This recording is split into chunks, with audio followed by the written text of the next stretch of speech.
जिनके बिल बहुत लंबे समय से पेंडिंग पड़े थे और यहाँ तक कि 1996-98 तक के भी पेंडिंग थे, तो उसमें वन टाइम स्कीम बना करके हमने बहुत बड़ा लाभ दिया बिल निपटान योजना के अंतर्गत। 2005 से पहले के सभी बिल, जून 2005 तक के सभी बिल माफ कर दिए इन वन स्ट्रोक। उसके बाद के जो बीपीएल हैं, बीपीएल परिवारों के जो बिल हैं, घरेलू डोमेस्टिक जो कनेक्शन हैं, उनके 1 साल का बिल छोड़ करके उससे पहले के सारे माफ कर दिए जो डिफाल्टर थे। और शेष जो बीपीएल से ऊपर के हैं उनके 2005 से इस समय तक जितनी पेनल्टी थी, जितना इंटरेस्ट था, वो सारा माफ कर दिया। केवल जो ओरिजिनल बिल है उसको लेने का प्रावधान किया है और उसको भी साधारण किस्तों में 2 साल के अंदर वो अपना बिल पे कर सकते हैं। 6 से लेकर 12 तक जितनी किस्तें बनवाना चाहें उतनी किस्तें उसे बनवा सकते हैं।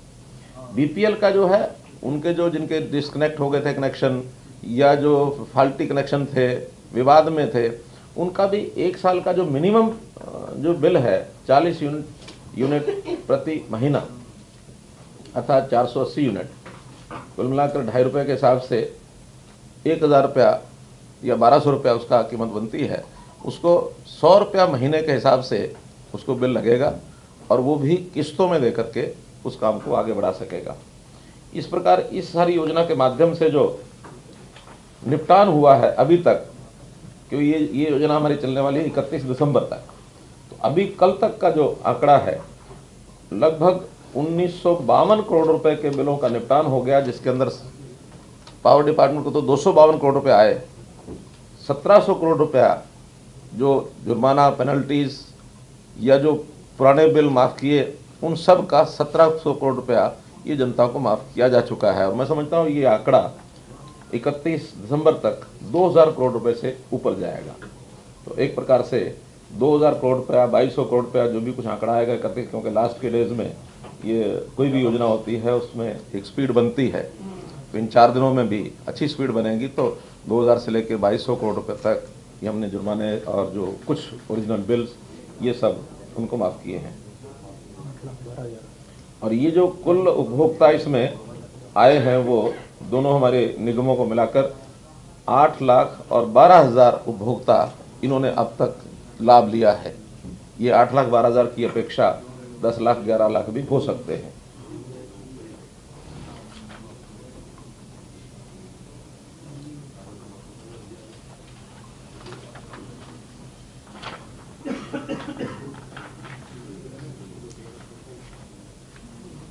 देश भर में हमारा जो विद्युत मंत्रालय है भारत सरकार का, वो हर एक डिस्कॉम का एक रेटिंग करते हैं। तो उस रेटिंग में 2015-16 के अंदर UHBVN और DHBVN दोनों की रेटिंग 22वें और 24वें स्थान पर थी, और जो 2 ही वर्षों में 17-18 में ये 10वें और 13वें स्थान पर हम आ गए हैं। और मैं समझता हूँ 18-19 का ये जो साल चल रहा है इसके अंदर इसमें और भी इम्प्रूवमेंट होगी, क्योंकि इस रेटिंग में सुधार के कारण से भी हमको बहुत बड़ा लाभ हुआ है। जो हमने काम किए हैं इंफ्रास्ट्रक्चर को मजबूत करने की दृष्टि से भी, 2014 तक हरियाणा में कुल मिलाकर 33 केवी के 538 सबस्टेशन थे। उन 538 में से 382 सबस्टेशनों की क्षमता को हमने बढ़ाया है, उनकी क्षमता बढ़ाई है, और 140 नए सबस्टेशन बनाए हैं। यानी कहाँ पिछले 50 वर्ष में तो वैसे देखा जाए 1947 से ही हरियाणा जब पंजाब का पार्ट था तब भी सबस्टेशन उसमें बने ही रहे होंगे कुछ ना कुछ।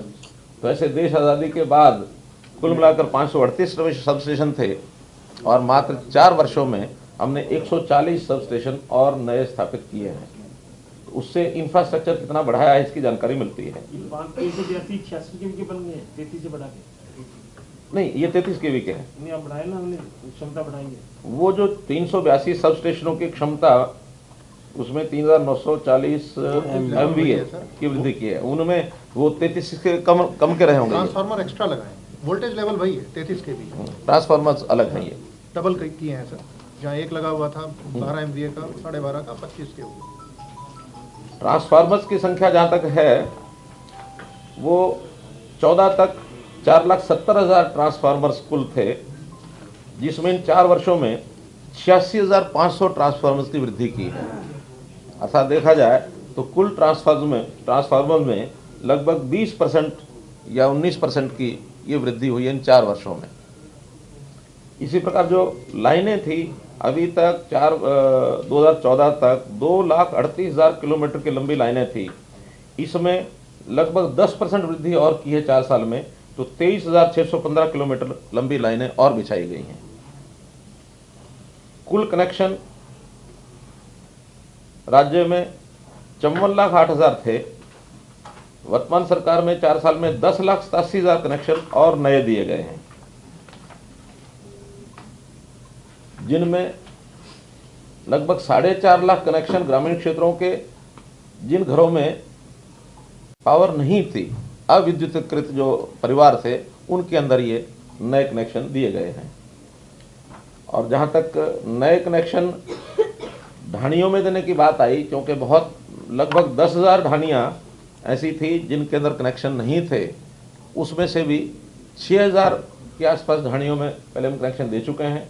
नई योजना के अंतर्गत जो बाकी 3600 और बचे हैं, उन 3600 में से गांव के 1 किलोमीटर के अंदर जो ढाणियाँ हैं उनको तुरंत अगले कितने महीने में, अगले 3 महीने में हम लोग 1 किलोमीटर के अंदर उसकी भी संख्या ऐसा कोई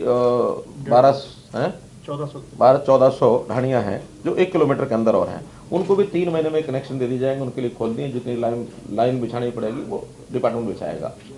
शेष 2400 जो और ढाणियाँ बची हैं, उन ढाणियों के परिवारों में हम renewable energy solar lamps, solar जो कनेक्शन है वो दिए जाएंगे। और उस सोलर कनेक्शन के लिए अभी उसके टेंडर होने हैं, उसकी जो भी कीमत टेंडर में निकलेगी वो कभी कहीं भी 22, 25, 27,000 रुपया कहीं भी आ सकती है, अलग अलग कंपनियों के टेंडर आएंगे। लेकिन उसमें 15,000 रुपये की राशि वो सरकार के द्वारा सब्सिडी दी जाएगी, जिसके अंदर 1 पंखा, 3 लाइट्स और 2 USB पोर्ट चार्जिंग के लिए।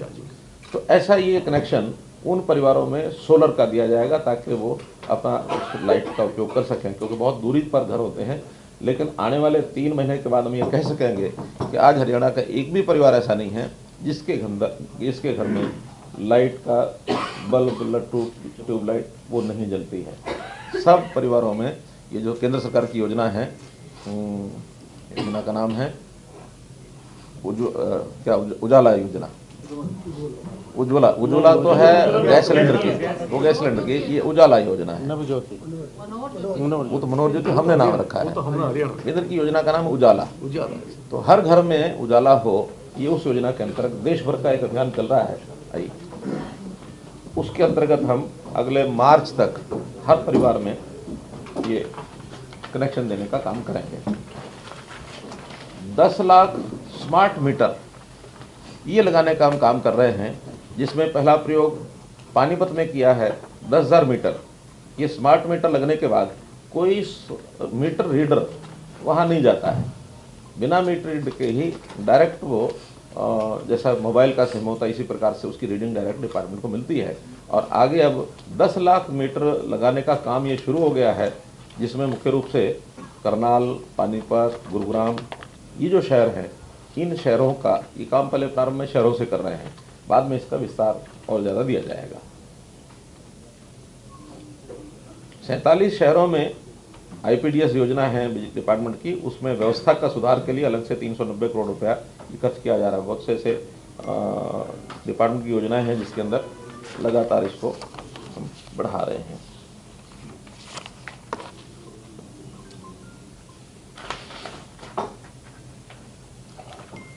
जो मैं बता रहा था कि एम्प्लॉइज़ के लिए हमने जो उनको बेनिफिट दिए हैं, 7th पे कमीशन का सारे प्रदेश में हमने सबसे पहले स्टेट है हमारी दे दिया हमने। अलग से ग्रेचुटी जिनकी 10 लाख थी उसको 20 लाख कर दी है। एक 16 के बाद जो एम्प्लॉइज लगे हैं जिनकी ग्रेचुटी की कोई स्कीम पहले नहीं होती थी उनको 20 लाख रुपए तक की ग्रेचुटी का प्रावधान किया है। टर्मिनल बेनिफिट्स जो रिटायरमेंट के बाद के बेनिफिट्स हैं वो भी पर्याप्त मात्रा में बढ़े हैं। इस प्रकार से ये जो 80% की वृद्धि डिपार्टमेंट की एम्प्लॉइज़ के ऊपर जो खर्च की हुई है ये उसके अंदर हमने बताई है। डिपार्टमेंट ने कई सुधार करते हुए बचत भी काफ़ी की है। उस बचत में जैसे लाइन लॉस की बचत मैंने बताई है, इसी प्रकार कुछ खर्चे ऐसे हो रहे थे पिछली सरकारों की लापरवाही कहें या अज्ञानता कहें, जिसमें से एक उदाहरण है एनटीपीसी का झज्जर का जो हमारा प्लांट है अरावली, वहाँ इंटरस्टेट ट्रांसमिशन चार्जेस महीने के 25 करोड़ रुपए दिए जाते थे, 7 साल के 300 करोड़ रुपए, और ये 2011 से लगातार दे रहे थे।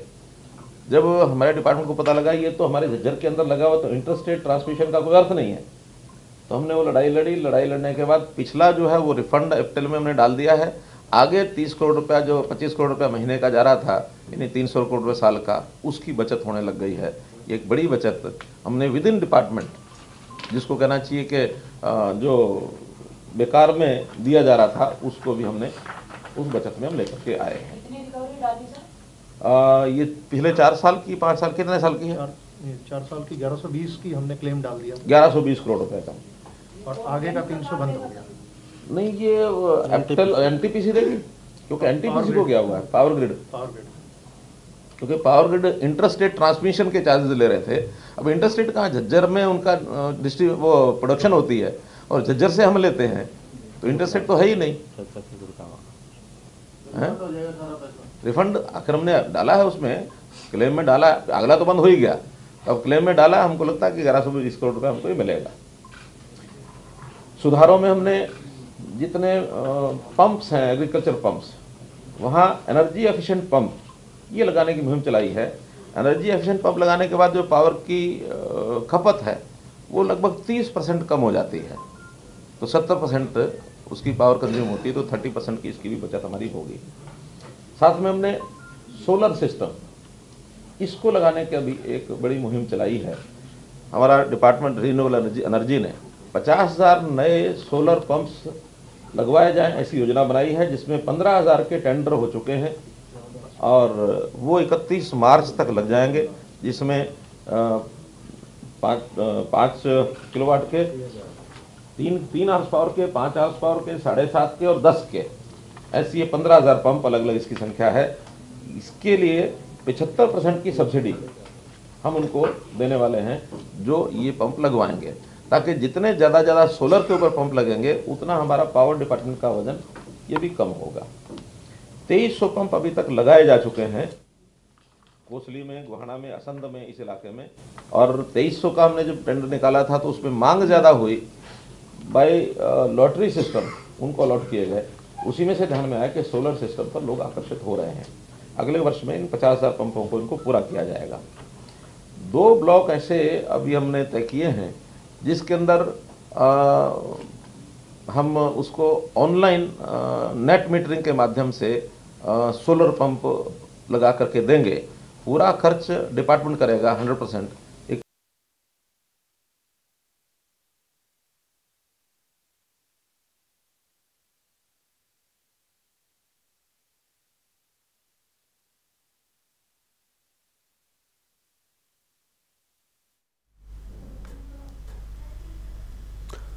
तो सरकार ने ये साफ तौर पर मनोहर लाल खट्टर ने कहा है कि बिजली विभाग को हमने संतुष्टि दिलाई है। जिस तरह से विभाग घाटे में चल रहा था, जनता को भी लाभ देने का प्रयास किया है हमने।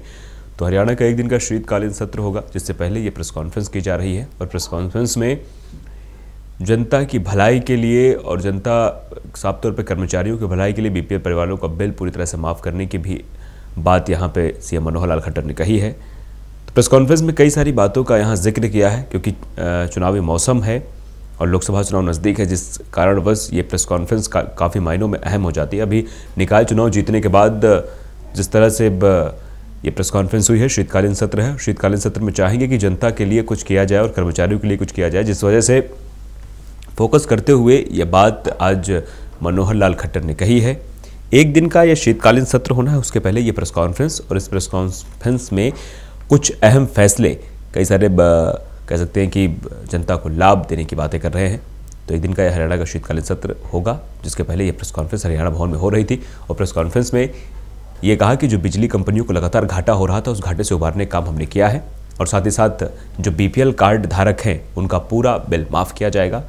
उनको काफ़ी राहत देने की बात यहाँ CM मनोहर लाल खट्टर ने कही है। कर्मचारियों की लागत में वृद्धि की जाएगी, ये भी मनोहर लाल खट्टर के द्वारा बातें कही गई। तो साफ तौर पर शीतकालीन सत्र शुरुआती दौर में एक ही दिन का होगा, एक ही दिन में चर्चाएं होंगी, चर्चा होने के बाद समाप्ति की ओर होगा और उसी दिन कई सारे अहम मुद्दों पर चर्चा होगी। विपक्ष भी अपनी बातों को रखेगा, उसी दिन सरकार सारी बातों को सुनेगी। एक दिन का समय है, इसके पहले ये प्रेस कॉन्फ्रेंस काफ़ी मायनों में अहम मानी जा रही है क्योंकि चुनावी मौसम चल रहा है और लोकसभा चुनाव नज़दीक है, जिस वजह से ये काफ़ी अहम हो जाता है।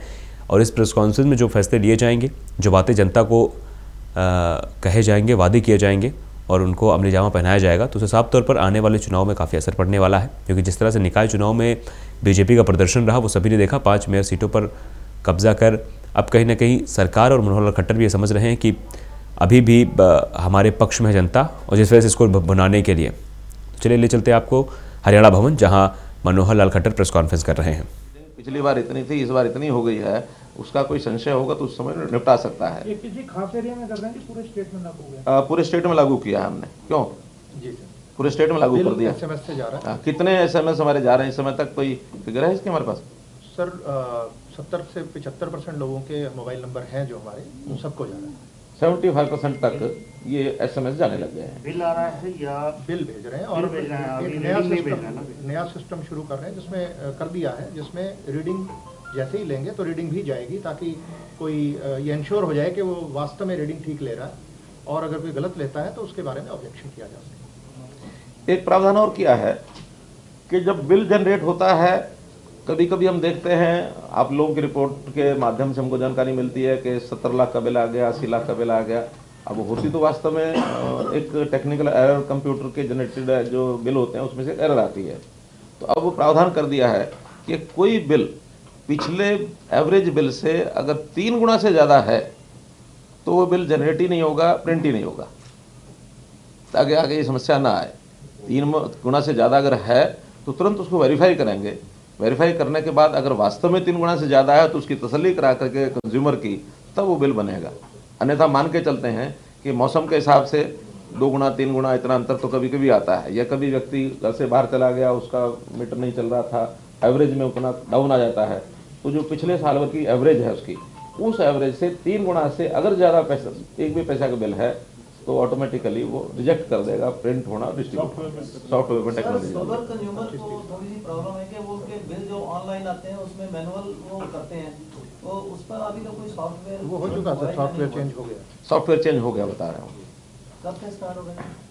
ये हो गया, ST कंज्यूमर्स का बचा हुआ है, जो हाई एंड कंज्यूमर्स हैं, बाकी सबका हो गया। एक घरों के ऊपर से जो लाइनें जाती थी, हालांकि ये सब जो कॉलोनियाँ नई नई बस्ती हैं, ये उनका दोष है कि पहले लाइनें होती हैं, नीचे बाद में कॉलोनियाँ काट देते हैं, मकान बना देते हैं, बाद में कहते हैं कि लाइन हटाओ। वास्तव में तो नीचे उनके मकान बनना नहीं चाहिए, उसका चाहे वो एग्रीकल्चर लैंड है तो एग्रीकल्चर करें, या अपना कोई बाड़ा बनाए, पशु बांधें, कुछ भी करें, लेकिन वो मकान बना लेते हैं। बाद में डिमांड आती रहती है कि लाइनें हटाओ। तो हमने कुछ कॉलोनियों में ऐसे जहाँ ज़्यादा कंजेस्टेड जो एरियाज़ हो गए हैं, जहाँ मकान हटाना तो संभव लगता नहीं है, ऐसे कुछ एरियाज़ को छाट करके उनकी लाइनें हटाई हैं, जिसके लिए 104 करोड़ रुपए का खर्च ये मंजूर कर दिया है। अगले समय में कुछ 20 करोड़ रुपया तो खर्च हो चुका है, बाकी जो है ये 80-84 करोड़ रुपया इसके टेंडर अब लगेंगे, और उस लग गए हैं, टेंडर लगे हैं, ताकि उनको उन लाइनों को वहाँ से 2463 लोकेशन, 2463 लोकेशन पूरी स्टेट में जो शिफ्टिंग होगी लाइनों की।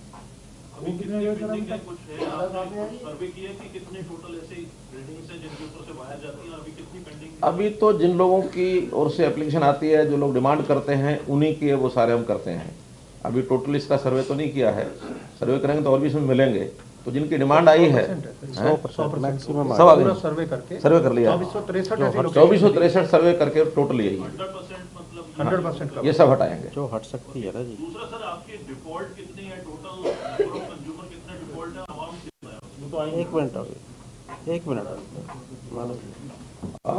अभी हमारे पास 10,000 करोड़ रुपए का लगभग ऐसा कितना बता रहे थे डिफॉल्ट का टोटल अमाउंट है हमारे पास? टोटल सर डोमेस्टिक का करीब 5-1 हज़ार करोड़ का है, डोमेस्टिक का जो हमारा, जिसमें से ये 2,000 करोड़, हाँ, उसमें 2,500 करोड़ चला गया। 2,000 निकल गया है सर, और आएगा 500-600 करोड़ हमारा इसी में 31 दिसंबर तक आ जाना चाहिए। तो रिकवरी के लिए अभी फर्दर कोई स्टेप आप क्या ले रहे हैं इसमें ट्यूबवेल कनेक्शन कितने हैं और डोमेस्टिक कितने? देखिए, ट्यूबवेल कनेक्शन की तो कोई रिकवरी नहीं है, क्योंकि ट्यूबवेल कनेक्शन जितने हैं वो तो प्राय बिजली फ्री जा रही है।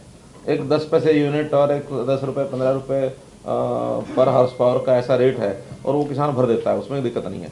लेकिन उसमें जो सब्सिडी जाती है सरकार की, वो प्रति ट्यूबवेल लगभग 1 लाख रुपए जा रही है। अब हम उसको उस 1 लाख की बजाय एक साथ 4-5-6 लाख रुपए सब्सिडी दे करके और सोलर कनेक्शन लगा दिया जाए, ताकि हमारा ये सब्सिडी रेगुलर जाने वाली ये बंद हो जाए और उसको लगातार जो बिजली है उसको फ्री मिलती रहे।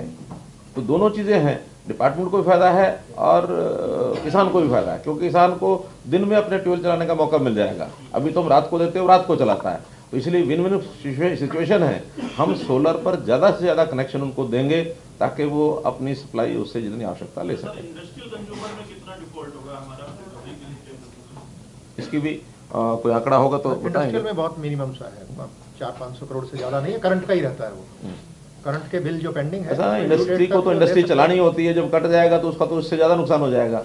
और ये हमारे जो पिछले हमारे जो पिछले पॉलिटिकल लीडर्स हैं, जिन्होंने ये बका के जो डोमेस्टिक को तो ये कह दिया कि भैया आपको बिल भरने की ज़रूरत नहीं है, तो वो जो प्रेशर था उस के कारण से हमको बड़ी तकलीफ हो रही थी। हमने डिमांड की, हमने लोगों से, यानी जिसको कहना चाहिए, मैंने तो झोली फैला करके मांगा कि बिल देना शुरू कर दो, और उसका इतना अच्छा प्रभाव हुआ कि आज ये जो हमारी म्हारा गाँव जगमग गाँव योजना है, इस म्हारा गाँव जगमग गाँव योजना के अंतर्गत जितने बिल माफ़ी के ये जो बिल निपटान की योजना बनी है, इसमें से अब लोगों ने कनेक्शन अपने लेने शुरू कर दिए हैं और उनको अब उस लाइन पर आ गए हैं। जो पहले हम 12 घंटे देते थे, 12 में से अब 15, 18, 21 और 24 घंटे के 2870 गाँव, 6 जिले पूरे, ये 24 घंटे बिजली पर आ गए हैं। ये संख्या और धीरे धीरे बढ़ने वाली है, क्योंकि पिछले दिनों में थोड़ा सा मटेरियल की कमी हो गई थी, उस मटेरियल को प्रोक्योर कर लिया गया है और उस पर लगातार काम चल रहा है। मैं समझता हूँ मार्च तक इसके और अच्छे परिणाम निकलेंगे, और हमारा वायदा है कि हम ग्रामीण क्षेत्र में डोमेस्टिक कनेक्शन में 24 घंटे बिजली दे सकें।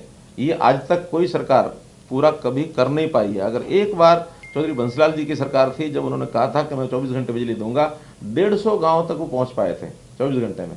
और उसके बाद फिर जैसा पता है आपको, मंड्याली कांड हो गया, कभी कंडेला कांड हो गया, कभी ये हो गया, कभी वो हो गया। हम बिल्कुल स्मूथ तरीके से, कहीं का विरोध भी हुआ है, उस विरोध होने के बाद हमने कहा कि बहुत उसके कारण से उस विरोध में से कोई ऐसी घटना दुर्घटना नहीं होनी चाहिए। हम उनको समझा बुझा करके, वहाँ के सरपंच को, वहाँ के हमारे जो संगठन के लोग हैं उनको, सरकारी अधिकारियों के माध्यम से, कर्मचारियों के माध्यम से, क्योंकि आज कर्मचारी भी पूरे जिसको कहना चाहिए पूरे जोश से काम करने के लिए तैयार है कि उनकी सारी जो बातें हैं हम उनकी पूरी करते हैं। तो अब डिपार्टमेंट में एक मैसेज चला गया कि इन चीज़ों को हमने ठीक करना है। जहाँ की पहले थोड़ी बहुत नीचे थी मिलीभगत होती थी, वो मिलीभगत प्राय समाप्त है, और लोग भी अब डिमांड करने लग गए हैं कि हमारा गांव जगमग गांव में हमारी लेके हमको हमारे मीटर बाहर निकाल दो। और हमें, क्योंकि बहुत ट्रांसपेरेंसी आ गई है, हर किसी को लगता है कि हमारा जो जितनी हम खपत करेंगे उतना ही हमें बिल आएगा। और अब हरियाणा का बिजली विभाग, मैं समझता हूँ अभी तो जैसे 12वां 13वां रैंक है, मुझे लगता है कि अगले साल में 2 साल में जिस हिसाब से हमारा काम चल रहा है, तो हम पहले दूसरे तीसरे स्थान पर भी देश भर में आ सकते हैं, कोई दिक्कत नहीं है। हम आसपास के प्रांतों में भी बिजली के कारण से बहुत अच्छी हमारी पोजीशन हुई है। 1-2 बातें मैं और बता करके अपनी बात को समाप्त करूंगा, फिर आप इस विषय पर और जो चर्चा करना चाहें कर सकते हैं। हम जैसे माइक्रो इरिगेशन पर जा रहे हैं, माइक्रो इरिगेशन को भी एक सब्सिडी के रूप में उसकी योजना बन रही है, और जितना ज़्यादा माइक्रो इरिगेशन पर आएंगे उतना पावर का भी जो बचत होगी वो होगी, और साथ में जो डार्क जोन एरिया है जिसमें पानी नीचे कम होता चला जा रहा है उसका लेवल ऊपर उठेगा, और पानी जितना बचेगा उतना ऐसे एरियाज़ में हम पानी देने में संभव हो पाएंगे जहाँ जहाँ पानी आज नहीं जाता है। पिछले वर्ष भर में, बल्कि 2 वर्ष के अंदर कहना चाहिए कि जितनी हमारी मैनेजमेंट जो हमने की है, 300 ऐसी टेल्स थी जिसके ऊपर पिछले 25-30 वर्ष से पानी नहीं गया था। उसमें से 293 टेल्स ऐसी हैं जिसमें बरसात के दिनों में हम पानी वहाँ पहुँचा पाए हैं। और वर्ष में अब एक आध बार उनको और भी पानी हम दे सकें, वर्ष में एक की बजाय 2 बार दे सकें, ऐसी हम योजना बना रहे हैं।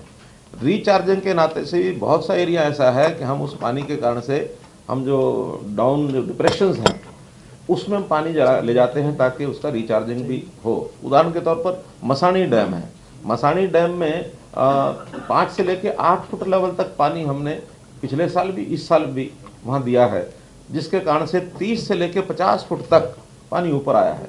जहाँ 100 फुट नीचे चला गया था वहाँ 40-50 फुट तक ऊपर आ गया है।